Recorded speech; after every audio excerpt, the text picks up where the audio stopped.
The Valaran Empire had ruled the galaxy for 12,000 years. Their ships moved between stars like shadows. Their soldiers had conquered 10,000 worlds. No species had ever defeated them. No species had ever come close. When their scout ships found Earth, the Imperial analysts laughed.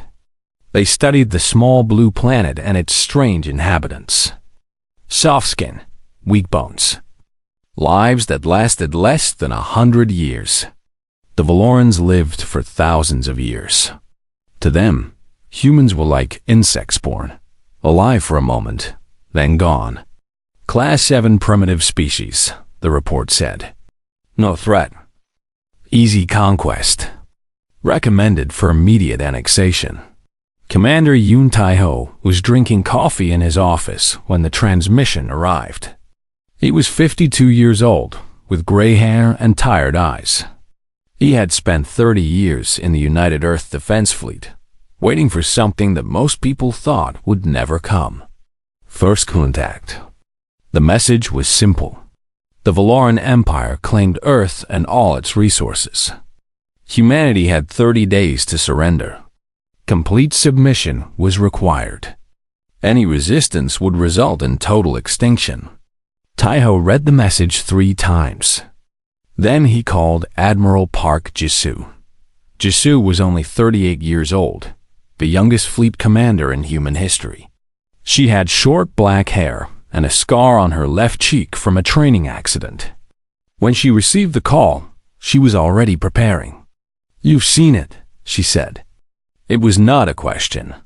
"The whole planet will see it within hours," Tai-ho replied. "What do we do?" Jisoo smiled. It was not a happy smile. "We do what humans have always done when someone tells us to kneel. We stand up." Earth's leaders gathered in Seoul 3 days later. Presidents, prime ministers, generals, and scientists filled the massive conference room. Fear hung in the air like smoke. Some wanted to surrender. Some wanted to negotiate. Some simply wanted to run, though there was nowhere to go. Admiral Jisoo stood before them all. She was calm. Her voice was steady. "For 60 years, we have been preparing," she said. "We knew this day would come. Not if, but when. And we are not as weak as they believe." She showed them the hidden shipyards orbiting Jupiter's moons. She showed them the weapons developed in secret laboratories. She showed them the training programs that had produced soldiers ready to fight enemies from the stars. 400 ships, she said, against however many they bring. It will not be enough to defeat them, but it will be enough to hurt them. And humans have always been very good at making others hurt. The vote was close, but in the end, humanity chose to fight. The Valaran ambassador arrived on Earth 2 weeks before the deadline. His name was Korath, and he stood 3 meters tall. His body was made of living crystal that caught the light and scattered it into rainbows. He was beautiful and terrifying at the same time. Dr. Lee Sunwoo was chosen to meet him. Sunwoo was 60 years old, a diplomat who had spent his life resolving conflicts between nations. Now he faced a conflict between species. They met in a garden in Geneva. Cherry blossoms were falling.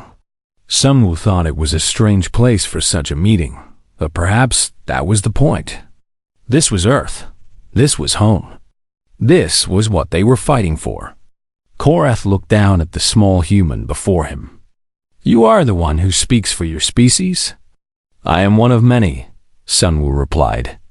"Humans do not have a single voice. We have billions. Then you are already divided. Conquest will be simple." Sunwoo shook his head. "You misunderstand. We argue among ourselves because we are free to argue. But when something threatens all of us, we become one. It has happened before. It will happen again." Korath made a sound like wind chimes. Sunwoo realized it was laughter. "You cannot be serious. We have studied your species. You live for less than a century. Your bodies break easily. You fight among yourselves constantly. You are children playing at civilization. And yet here we are, Sunwoo said. Still alive. Still growing. Still reaching for the stars. You reach for stars you will never touch. Sunwoo looked up at the crystal giant. He thought about his grandchildren. He thought about the world they would inherit.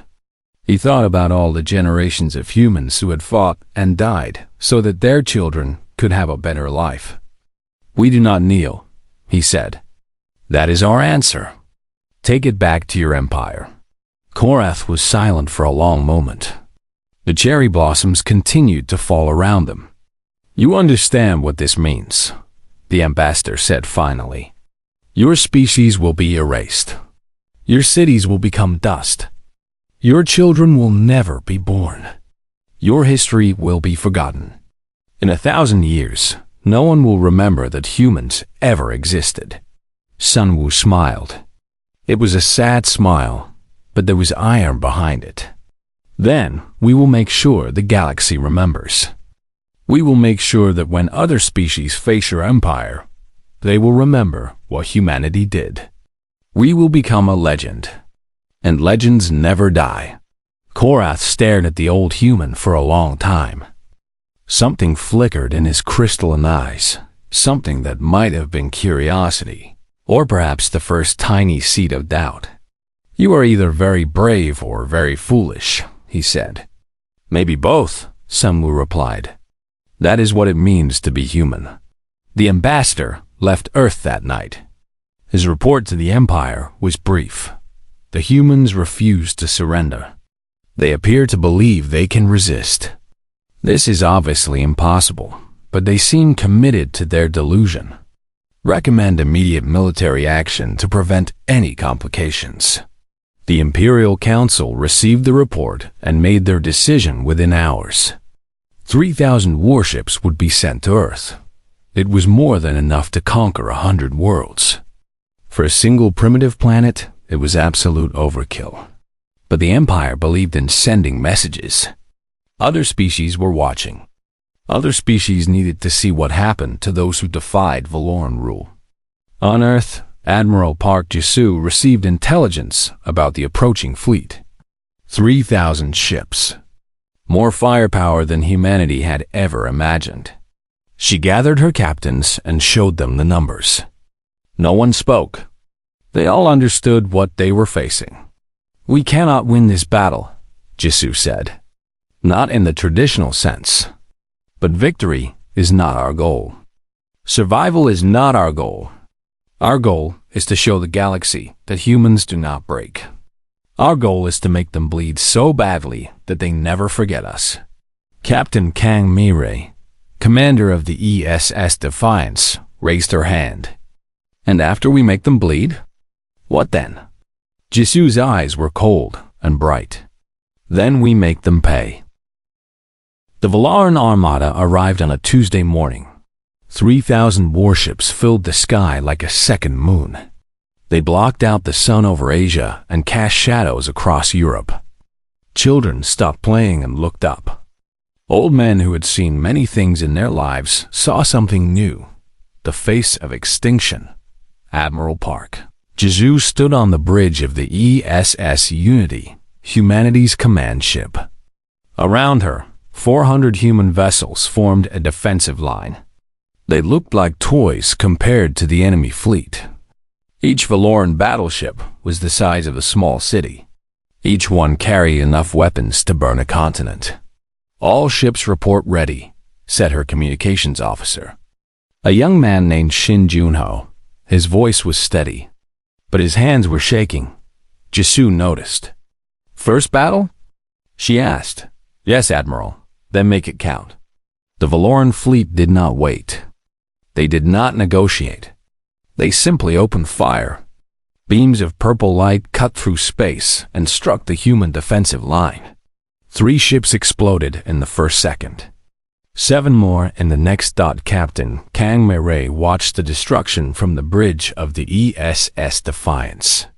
She was 41 years old and had been a soldier since she was 18. She had trained for this moment her entire life, but nothing could have prepared her for the reality. Shields failing, her tactical officer reported. Hull damage on decks 4 through 7. Hold the line, Myray ordered. All ships, hold the line. The human fleet fought back with everything they had. Their weapons were smaller, weaker, less advanced. But they were accurate. Human gunners had trained for years to hit targets that moved and dodged. They found gaps in Valoran shields. They targeted weak points in enemy hulls. The first Valoran ship died 20 minutes into the battle. It was a destroyer, smaller than the massive battleships, but still many times larger than any human vessel.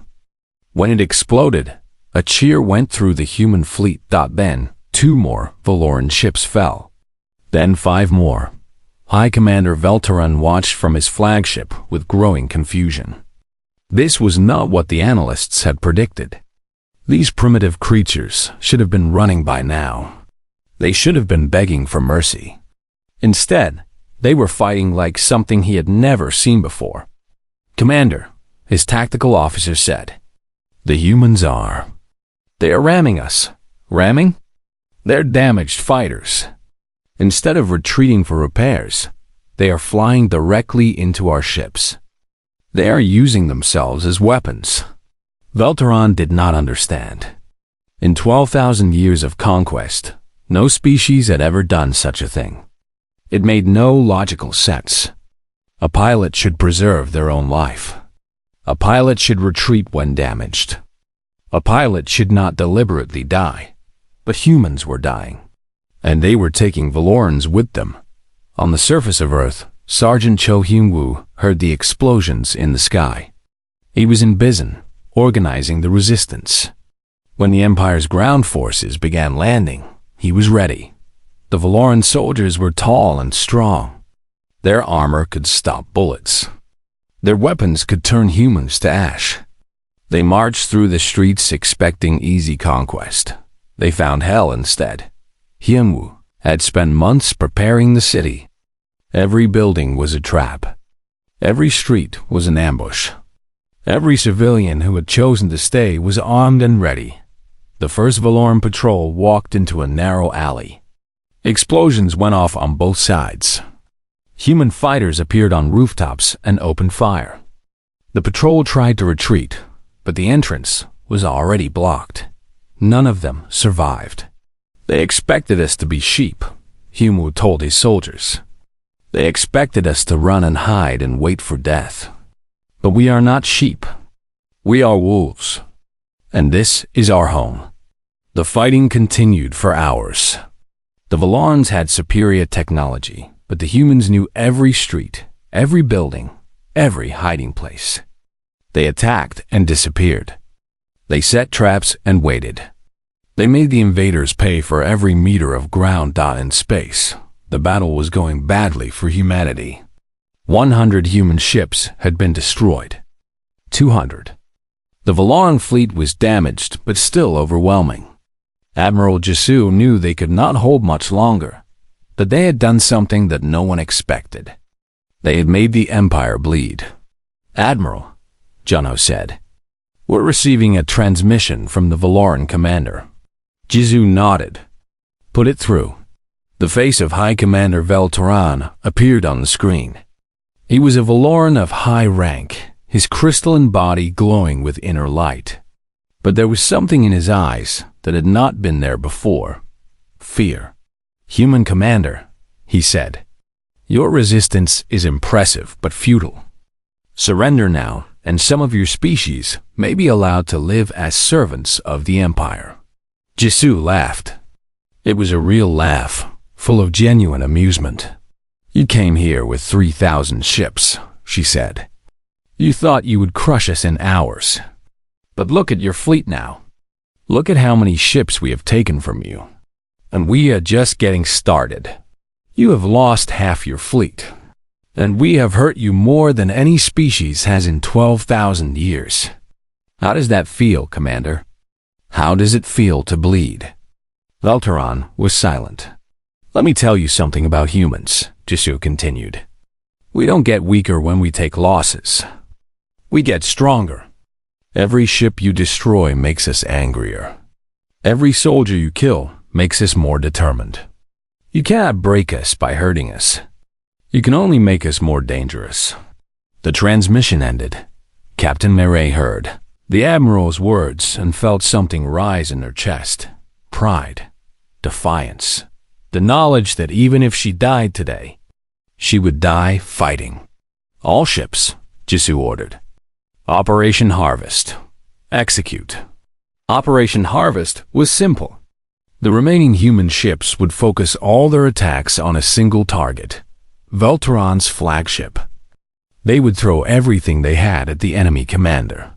They would show the Empire that no one was safe. The attack was brutal. 50 human ships converged on the massive Valoran vessel. They hammered its shields with missiles and energy beams. They sent fighter squadrons to attack its engines. They gave everything they had. The flagship shields held. But just barely. When the smoke cleared, the human fleet was nearly gone. Less than 100 ships remained.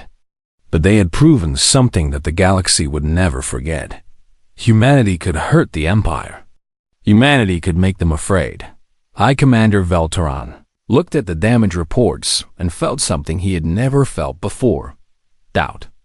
These creatures were supposed to be primitive. They were supposed to be weak.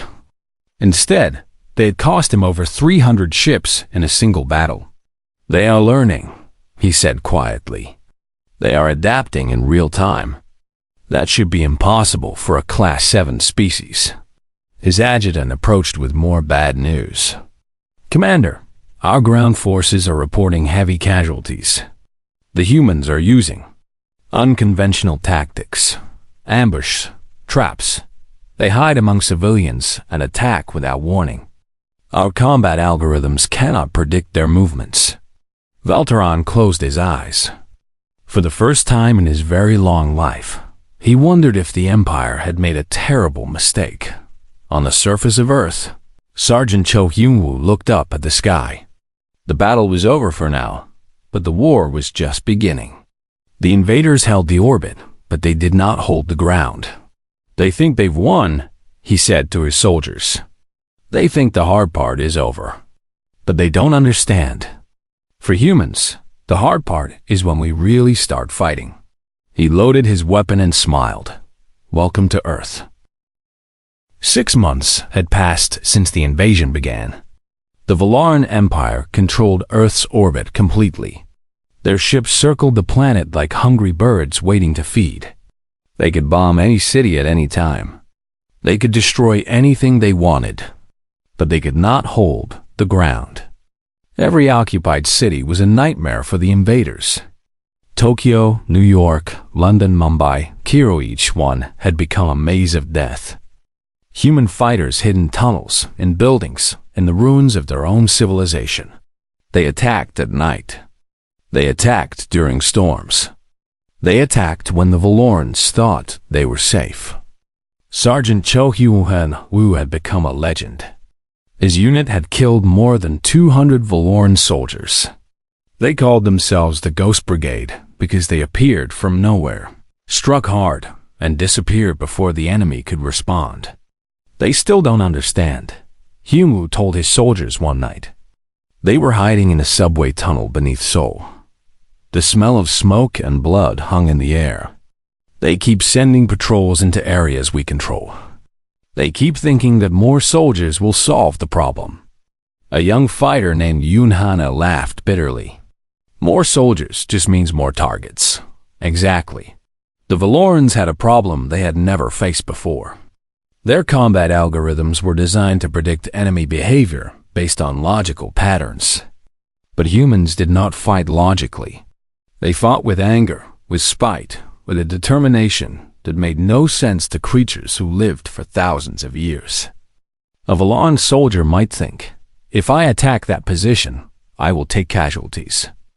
Therefore, I should wait for reinforcements." A human soldier thought, "If I die killing one of them, my death will mean something. Therefore, I attack now." The Empire could not understand this. They could not adapt to it. Dr. Beek Yuna was a xenobiologist who had survived the initial invasion. She had been studying captured Valoran technology in a hidden laboratory when she made a discovery that changed everything. "They cannot feel spite," she reported to the resistance leadership. "It's not that they choose not to feel it. They are biologically incapable. Their brains don't have the structures for it." Admiral Park Jisoo listened carefully. She was hiding in a bunker deep beneath the mountains of Gangwon Province. Her fleet was destroyed, but she was not. And as long as she was alive, she could fight.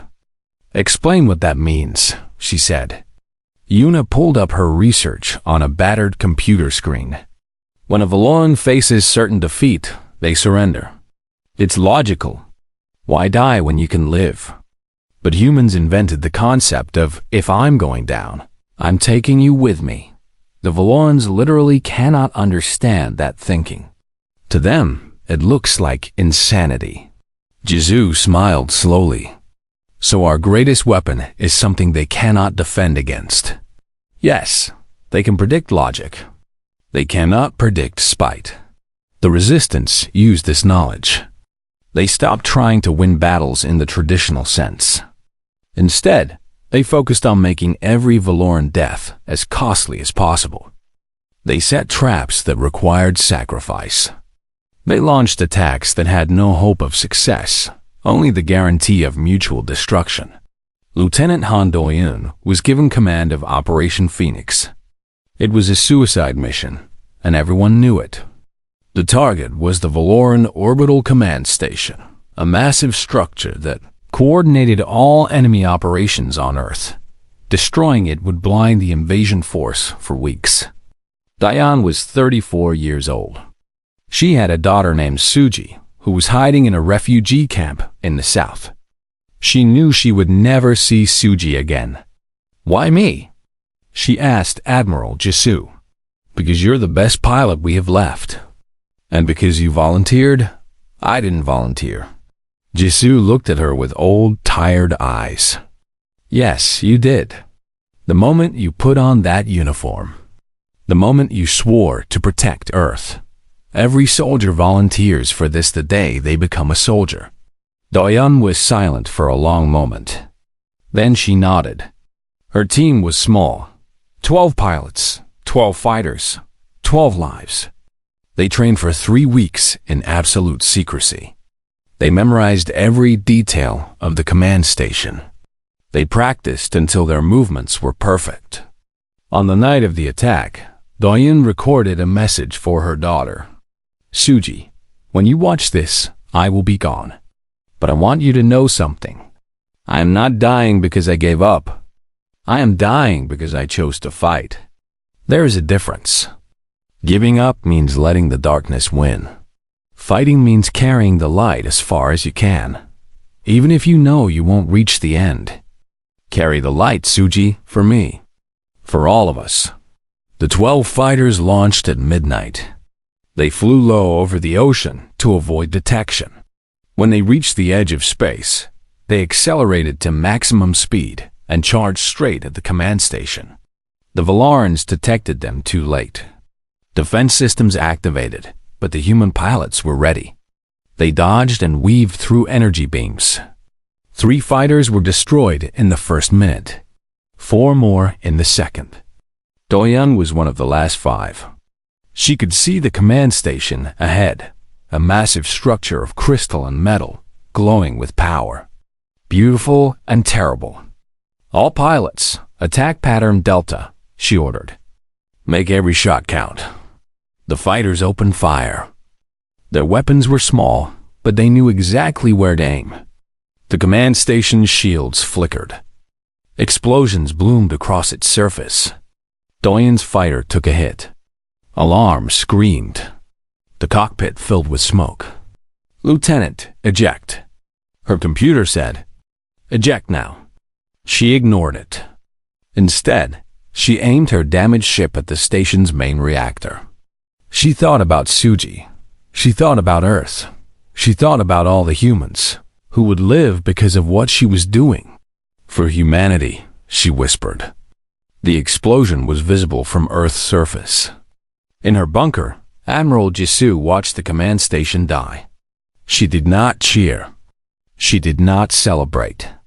She simply bowed her head in respect for the 12 pilots who had given everything.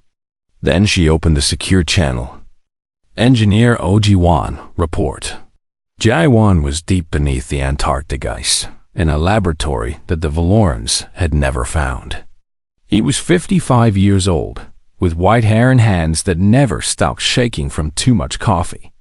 Project Lazarus is complete, he said. The Phoenix fleet is ready. Jisoo closed her eyes. For 6 months, humanity had been secretly building a new fleet. 2,000 ships, hidden in the shadows of Jupiter and Saturn's moons. They used technology stolen from the Valorans and improved it. Human engineers had found ways to make the enemy's weapons better, faster, stronger. How soon can they launch? Jisoo asked. 1 month. Maybe less. Make it less. We've hurt them badly today. We need to strike before they recover. On the Valoran flagship, High Commander Veltoran received the news of the command station's destruction. 300 crew members dead. All tactical coordination lost. The ground campaign would stall for weeks. His adjutant approached carefully. Commander, perhaps we should request reinforcements from the homeworld. Veltoran turned. His crystalline body crackled with suppressed rage. Reinforcements? Against a primitive species? The Council would remove me from command for even suggesting it. But sir, these primitives have cost us over 500 ships and thousands of soldiers. No species has ever. I know what no species has ever done. Veltoran's voice echoed through the bridge. These humans they are broken. They fight when they should surrender. They die when they should retreat. They sacrifice themselves for no logical gain. He stared out the viewport at the blue planet below. Earth looked so peaceful from here, so quiet. But he knew that every city, every forest, every ocean hid humans waiting to kill his soldiers. What are they? He asked quietly. No one had an answer. On Earth's surface, Sergeant Cho Hyun-woo raised a glass of dirty water in a toast. His soldiers gathered around him in the ruins of a restaurant that had once served the best kimchi in Seoul. To Lieutenant Han Do-yeon and her team, he said, they showed the galaxy what humans are made of. To Do-yeon, the others echoed. Hana looked at the sky, where the command station's debris was still falling like shooting stars. Do you think it was worth it? 12 lives for 1 station? Hyun-woo thought about the question carefully. Those 12 lives just gave the resistance weeks to regroup. They gave hope to millions of people who were losing hope. They showed the enemy that no one is safe, not even in orbit. He finished his drink. Yes, it was worth it. That's the secret the Empire never understood. Humans don't measure victory in lives saved. We measure it in meaning. And Do-yeon's team gave their deaths more meaning than the Empire will ever understand. Far above, the Phoenix fleet waited in darkness. 2,000 ships crewed by humans who had trained in secret for 10 years. They were ready. The counterattack was coming. The Phoenix fleet emerged from behind Saturn's rings like ghosts rising from graves. 2,000 warships, each one larger and more powerful than anything humanity had ever built before. Their hulls were black, designed to absorb sensors. Their engines burned with stolen Valoran technology, improved by human engineers who had spent a decade learning and perfecting. Admiral Park Jisoo stood on the bridge of the ESS Vengeance. She was no longer the young commander who had led the first desperate defense of Earth. 6 months of hiding, planning, and watching her people die had changed her. Her hair had gone completely gray. Her eyes held a coldness that had not been there before. But she was still alive. And she was still fighting. All ships report ready, said Commander Shin Jun-ho. He had survived the first battle and had followed Jisoo into hiding. He was one of the few original crew members. Target? He asked. Not Earth, Jisoo said. That's what they expect. We're going to do something they never imagined. She pulled up a star map on the main screen. Dozens of systems were highlighted in red Valoran colonies, supply stations, trade routes. For 12,000 years, the Empire has never been attacked in their own territory. They have never needed to defend their homes because no species has ever reached them. Until now. The bridge crews stared at the map. They understood what the Admiral was suggesting. This was not a rescue mission. This was an invasion. We're going to burn their worlds, Jisoo said. We're going to destroy their supply lines. We're going to show them what fear feels like.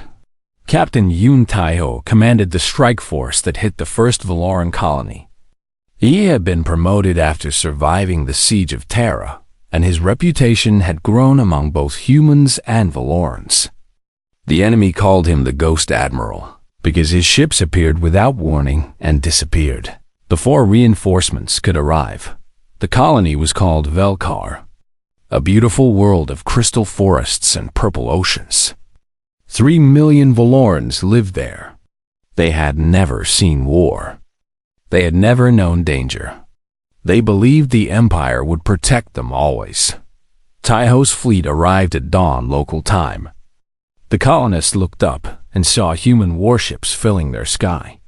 For a moment, they did not understand. Humans could not be here. Humans were primitives being conquered on a distant planet. Humans were no threat. Then the bombing began. Taeho did not target civilians. That was not the human way. Instead, he destroyed military installations, communication centers, and shipyards. He burned the things that made the colony useful to the Empire. He left the people alive, but he left them helpless. Send a message to the Valoran homeworld, he ordered. Tell them that humanity has arrived. Tell them this is just the beginning. The message traveled across the galaxy at faster than light speed. Within hours, the entire Empire knew. The primitives, the insects, the species that should have been conquered in a single day, they were attacking.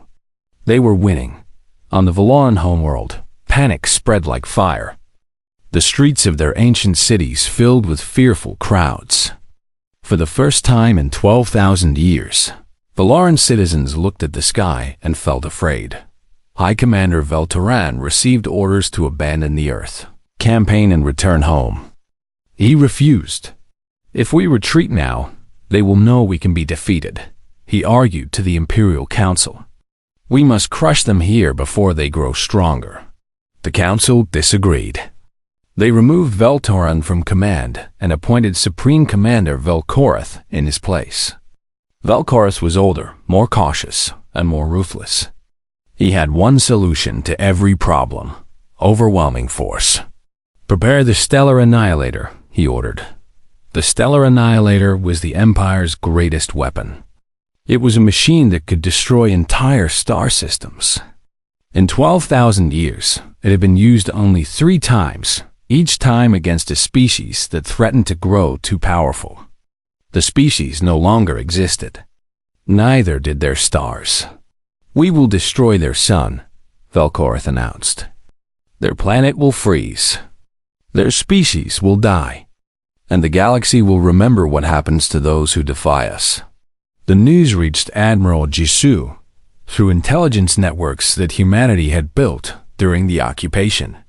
Officer Kim So-man had spent 3 years infiltrating Valoran computer systems. She was 30 years old, with a mind that could crack any code and find any secret. The Annihilator is real, she reported.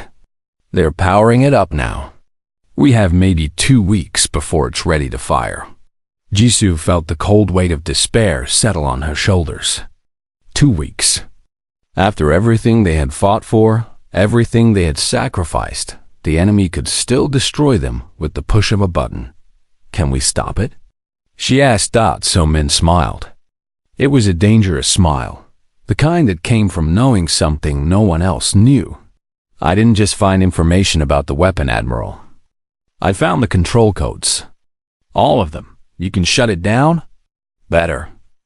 I can redirect it. The plan was insane. It was desperate. It was exactly the kind of thing humans were good at. While Soman worked on the technical details, Captain Taiho led the main fleet in a direct assault on Valoran military installations. He hit 3 systems in a single week, destroying shipyards and supply depots. The Empire was forced to pull ships away from Earth to defend their own territory. On Earth's surface, the resistance felt the change immediately. Valoran patrols became less frequent. Enemy soldiers seemed nervous, distracted. Sergeant Cho Hyun-woo took advantage of the situation and launched attacks on occupation headquarters in 12 cities simultaneously. They're afraid, Hana reported during one battle. I can see it in how they move. They're not just fighting us anymore. They're worried about what's happening out there. Good, Hyun-woo said. Fear makes mistakes, and mistakes make opportunities. Admiral Jizu made one final broadcast to all human forces. It was transmitted on every frequency, encrypted so the Valorans could not understand it. This is Admiral Park Jisu. In 12 hours, we will end this war. I cannot promise that we will all survive. I cannot promise that our victory will be complete. But I can promise you this. The galaxy will never forget what humanity did. Our children will tell stories about this day. Their children will tell stories about this day. 1,000 years from now, when species we have never met face impossible odds, they will remember us. They will say, if the humans could do it, so can we. And that is worth more than any of our individual lives. She paused, her voice breaking slightly. For Earth, for humanity, for everyone who died to give us this chance. Let's finish this. The Phoenix fleet gathered for the final battle. 2,000 ships formed a wall of metal and fire aimed at the Valoran homeworld. The enemy fleet, what remained of it, stood in their way. Supreme Commander Velkorath watched the approaching humans with a mixture of contempt and confusion. They were attacking his homeworld directly. It was madness. It was suicide. It was exactly what humans did. Destroy them all, he ordered. Leave nothing but debris. The battle began. Human ships pushed forward, taking terrible losses, but never retreating. Valoran vessels fell one by one as human gunners found weak points and exploited them. The space between the fleets filled with explosions and wreckage. Captain Kang Mai-rei, who had survived the siege of Terra, commanded the lead assault group. Her ship, the ESS Defiance, had been rebuilt 3 times. It still bore scars from that first desperate battle. All ships, focus fire on the flagship, she ordered. Keep them busy. Keep them looking at us. Velkorath did not notice the small shuttle that slipped through the chaos. He did not notice Officer Kim Soman and her team boarding the Stellar Annihilator through a maintenance hatch. He was too focused on the battle in front of him. It was his last mistake. Soman and her team moved through the weapons corridors like shadows. They killed guards silently. They bypassed security systems. They reached the control center in less than an hour. Beginning redirect sequence, Soman said into her communicator. All human ships, clear the target zone. Repeat, clear the target zone. On the bridge of the ESS Vengeance, Admiral Jisu watched the Stellar Annihilator come to life. Its massive structure began to glow with power. The weapon that was meant to destroy Earth's sun turned slowly, inexorably, until it pointed at a new target. The Valoran homeworld. Supreme Commander Velkorath saw it too late. His eyes widened with horror as he understood what the humans had done. They had turned his own weapon against him. Shut it down, he screamed. Override the controls. Do something. But there was nothing to do. Soman had locked the system completely. The countdown continued. This is Admiral Park Jisu to all Valoran forces, she broadcast. Your weapon is now aimed at your own world. You have a choice. Surrender unconditionally, or watch your civilization end. For the first time in 12,000 years, the Valoran Empire surrendered. The surrender was broadcast across every system in the galaxy. Supreme Commander Vel'Korath spoke the words that no Valoran had ever spoken before. We yield. The war is over. We accept the terms of humanity. On Earth, people did not cheer at first. They were too shocked, too tired, too wounded. They had spent 8 months fighting, hiding, dying. The idea that it was finally over seemed impossible to believe. Then, slowly, the reality set in. In cities around the world, survivors emerged from tunnels and ruins. They looked up at the sky where Valoran ships were powering down their weapons. They looked at each other with tears in their eyes. Sergeant Cho Hyung-woo was in Seoul when the surrender came. He had lost 47 soldiers during the occupation. He had killed more enemies than he could count. Now he stood in the middle of a destroyed street, listening to the silence. Hannah found him there. She was covered in dirt and blood, but she was smiling. "We won," she said. Hyun-woo did not smile back. He was thinking about all the people who had not lived to see this moment. Lieutenant Han Do-yeon and her 12 pilots. The crews of hundreds of ships. The millions of civilians who had died in the first days of the invasion. "We survived," he said quietly. "That's not the same thing." But Hannah shook her head. "No, Sergeant. We won. We beat an empire that had ruled the galaxy for 12,000 years. We showed them and everyone else that humans don't break. That's a victory. Maybe not a happy one, but a victory." Hyun-woo looked at the young soldier for a long moment. Then, finally, he allowed himself a small smile. "Maybe you're right." Admiral Park Ji-soo returned to Earth 3 days later. Her ship landed in Seoul, in a field that had once been a park. Thousands of people gathered to watch her step off the ramp. She looked older than her years. The war had taken something from her that would never come back. But her eyes were still strong.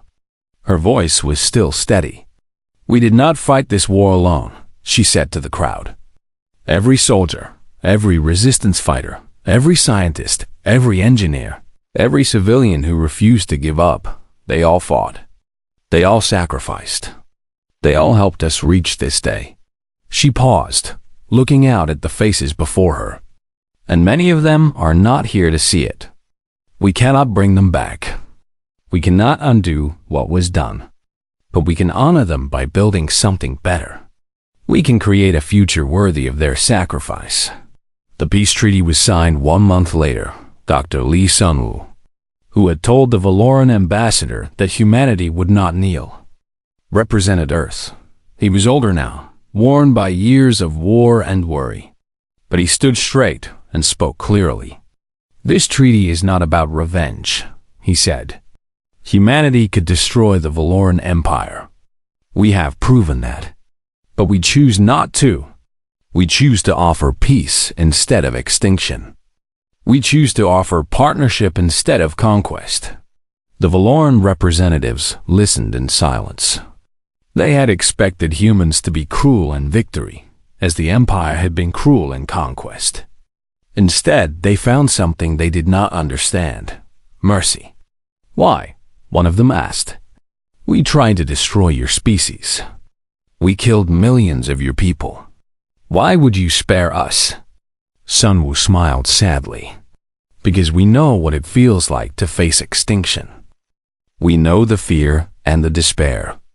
We would not wish that on anyone, even our enemies. That is what makes us human." The Valoran Empire did not survive as an empire. Within a generation, it had transformed into a federation of independent worlds. Many Valoran planets chose to join the new Terran Concord, an alliance built on principles the galaxy had never seen before: equality, cooperation, and mutual respect. Officer Kim So-min became one of the architects of the new Galactic Order. She designed communication systems that allowed species to share knowledge without fear. She created security protocols that prevented any single power from dominating the others. The old empire failed because it was built on fear, she explained to a gathering of new alliance members. The Concord will succeed because it is built on trust. Fear is fragile. Trust is strong. Captain Yoon Tae-ho retired from military service and became a teacher. He opened a school for young people from dozens of different species. His students learned not just tactics and strategy, but history and philosophy. They learned about the war and why it had happened. They learned about the mistakes that led to conflict and the choices that led to peace. Strength is not just about winning battles, he told his students. It is about knowing when to fight and when to stop fighting. The Valoran Empire was strong in battle, but weak in wisdom. They could conquer, but they could not understand. That is why they lost. Sergeant Cho Hyun-woo stayed on Earth. He helped rebuild the cities that had been destroyed. He visited the families of soldiers who had died under his command. He told them stories about their loved ones, about their bravery and their sacrifice. They did not die for nothing, he said to one mother whose son had been killed in the tunnels beneath Seoul. They died so that we could live. Every day that we wake up, every meal we eat, every child who plays in the streets, that is their gift to us. We honor them by living well. Engineer Oh Ji-won continued his work, building new technologies that pushed humanity further into the stars. The Phoenix fleet became a model for ships across the galaxy. Human engineering, once dismissed as primitive, became the standard that other species tried to match. We learned from them, Ji-won said about the Valorans. We took their technology and made it better. But our real advantage was never technological. It was human. We never gave up. We never stopped trying. We never accepted limits. A century passed. The war became history, then legend, then something close to myth. But it was never forgotten. Professor Cho Min-ji taught galactic history at the University of New Seoul. Her classroom was filled with students from a dozen different species. Some had ancestors who had fought against humanity. Some had ancestors who had not even known Earth existed during the war. The Empire made one mistake, she told them. They measured strength and size, lifespan, and resources. They looked at humanity and saw a small species on a single planet, living short lives and fighting among themselves. They concluded that we were weak. She paused, letting her words sink in. But they never considered that a species which knows it will die might be willing to sacrifice everything for those who come after. They never understood that mortality is not a weakness. It is a gift. Because we know our time is limited, we make every moment count. We fight harder. We love deeper. We dream bigger. A Valaran student raised his hand. He was young by his species standards, barely 500 years old. Do you think the war could have been avoided? He asked. Min-ji thought carefully before answering. Perhaps. If the Empire had listened instead of demanding. If they had tried to understand instead of trying to conquer. But they were trapped by their own arrogance. They had been rulers for so long that they forgot how to be partners. And humanity? Could you have surrendered? We could have. But we would not. And that is the difference between could and would. The Empire could have offered peace. We could have accepted slavery. Neither of us chose those paths. And so we fought. She looked out the window at the stars. The same stars that humanity had once reached for without hope. The same stars that now held human colonies, human ships, human dreams. The lesson of the war is not that violence is the answer. It is that some things are worth fighting for. Freedom, dignity, the right to determine our own future. These things are not given. They are earned. And sometimes the price is very high. She turned back to her students. Humanity was not fragile. We were forged in fragility. Our short lives taught us to value every day. Our weak bodies taught us to build tools and work together. Our conflicts taught us to negotiate and compromise, and to fight when negotiation failed. The class ended. Students filed out, talking among themselves about the lecture. The Valon student stayed behind. "Professor," he said, "my great-grandfather fought in the war. He commanded a cruiser during the siege of Terra. He never spoke about it before he died, but my grandmother told me he was never the same after." Minji nodded. Many were not. On both sides. War changes everyone it touches. He wrote something in his final days. A single sentence. I never understood it until now. What did he write? The student looked at the floor, then up at the professor. His crystalline eyes caught the light from the window. He wrote, "We were not beaten by their weapons. We were beaten by their spirit. I only hope that one day we can learn to have the same fire." Minji smiled. It was a sad smile, but also a hopeful one. "That fire is not human alone," she said. "It exists in everyone who refuses to give up, who fights for something larger than themselves, who looks at impossible odds and says, 'I will try anyway.'" She placed a hand on the student's shoulder. "Your great-grandfather understood in the end. That is his gift to you. Now take that understanding and build something worthy of it." The student nodded and left. Minji sat alone in her classroom for a long time, watching the stars. Somewhere out there, human ships were still exploring, still reaching, still dreaming. The Empire had thought humanity was fragile. That mistake had cost them everything. But from that mistake, something new had been born. A galaxy that was learning to see strength in unexpected places. A future that was brighter because of the war that had almost ended everything. Humanity